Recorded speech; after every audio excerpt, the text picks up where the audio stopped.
Bonjour. Je vais tenter en quelques minutes d'expliquer ce qu'est le Verbier Gate, le scandale des constructions illicites de Verbier.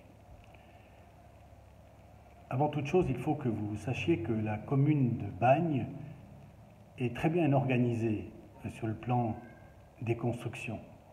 Elle a créé à un moment donné une commission technique, la commission des architectes, qui était destinée à faciliter la vie du service des constructions de la commune, de la commission des constructions du conseil municipal lui-même et des organes signataires des décisions, à savoir du président de la commune, Éloi Rossier, et du secrétaire communal Frédéric Perrodin. De manière générale, cette structure a très bien fonctionné. Les gens qui voulaient changer de Velux, qui voulaient faire des modifications, mettre à l'enquête des projets nouveaux de construction ou de simples modifications de façade, passaient par cette organisation et avaient des réponses assez rapides, assez correctes et respectueuses la plupart du temps de la loi. Alors, que s'est-il passé pour que l'on parle aujourd'hui d'un Verbier Gate et d'un vrai scandale dans les constructions?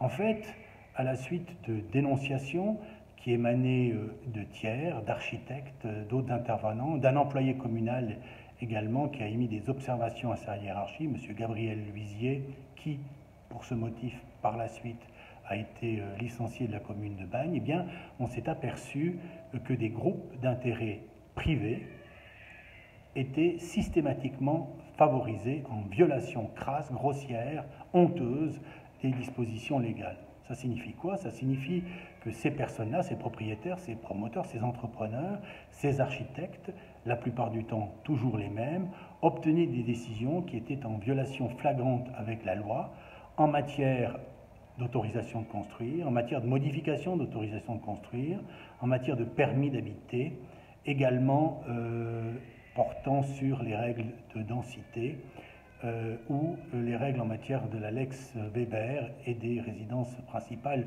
ou secondaires. Il y a même eu des cas où les violations étaient liées à des ventes en faveur de personnes domiciliées à l'étranger. Et on s'est aperçu, et c'est ce qui a été démontré notamment à l'Index. Je rappelle ici que le premier article de presse qui est paru date du 21 août 2015 dans le Nouvelliste, qui a mis en exergue les constructions illicites systématiques de Verbier. Eh bien, on s'est aperçu, dans le cas du chalet Sirocco, situé sur les parcelles 2840 et 2841 à Bagnes, que, par exemple, le conseil communal, en fait, le président du conseil communal, M. Éloi Rossier, et le secrétaire communal, M. Frédéric Perrodin, avaient signé des permis d'habiter liés à une information préalable transmise par la commission des constructions, composée à l'époque d'un seul membre, les deux dames s'étant excusées. Eh bien, accepté d'octroyer le permis d'habiter alors qu'ils savaient pertinemment que les constructions n'étaient absolument pas conformes au plan qui avait été autorisé. On a vu ainsi des modifications substantielles de ces constructions qui passaient qui augmentaient de 135 mètres carrés. C'est beaucoup d'argent si l'on sait que le mètre carré est vendu à Verbier 30 000 francs. Et puis, on a appris par la révélation d'un procès-verbal du conseil communal, par exemple, que le président avait indiqué que ce permis d'habiter allait permettre d'indemniser les entreprises, artisans et architectes à concurrence d'un montant de 4 400 000. Alors, on a vu ici une commune qui a donc décidé de franchir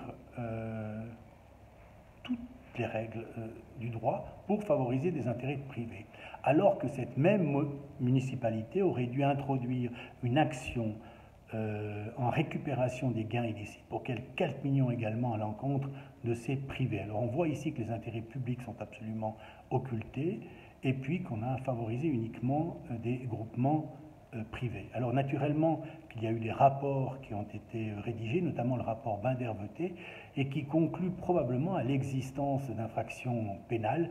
On peut ici songer à l'abus d'autorité, à la gestion déloyale des intérêts publics et peut-être même à la corruption passive ou active compte tenu de la systématicité des opérations illégales organisées par le conseil communal, respectivement par le président de la commune et par le secrétaire communal. Alors, tout cela a donné lieu à toute une série de rapports, à des mesures plus ou moins légères prises par le Conseil d'État. Alors, que doit-il normalement se passer dans un État de droit? Aujourd'hui, dans un État de droit, il devrait y avoir des décisions de révocation des autorisations de construire, des décisions de révocation des permis d'habiter, des actions introduites en dommages et intérêts, et probablement des actions également en dommages et intérêts entre privés, parce que certains n'ont pas respecté la loi, et cela peut engendrer pour les propriétaires notamment des dommages en cascade. Et puis, dans l'un ou l'autre cas, on peut même songer à la destruction de constructions complètement illicites. À tout le moins, au fait qu'on devra boucler des pièces et probablement injecter dans ces sous-sols ou raies inférieurs complètement illégaux du gravier et du sagex, comme cela a été ordonné à d'autres architectes dans d'autres cas. Alors, il y a une autre question qui se pose naturellement aujourd'hui, c'est comment se fait-il que l'autorité communale a été si laxiste et uniquement lorsqu'il s'agissait de certains intérêts très précis. Seule une enquête étendue, probablement émanant du procureur général adjoint du canton du Valais, pourra déterminer toutes les responsabilités dans le cadre de ce dossier. Et je peux que vous suggérer de lire l'index. Il y a tous les articles sont référencés dans un seul document qui est en ouverture du site 1dex.ch. Je vous souhaite une excellente journée.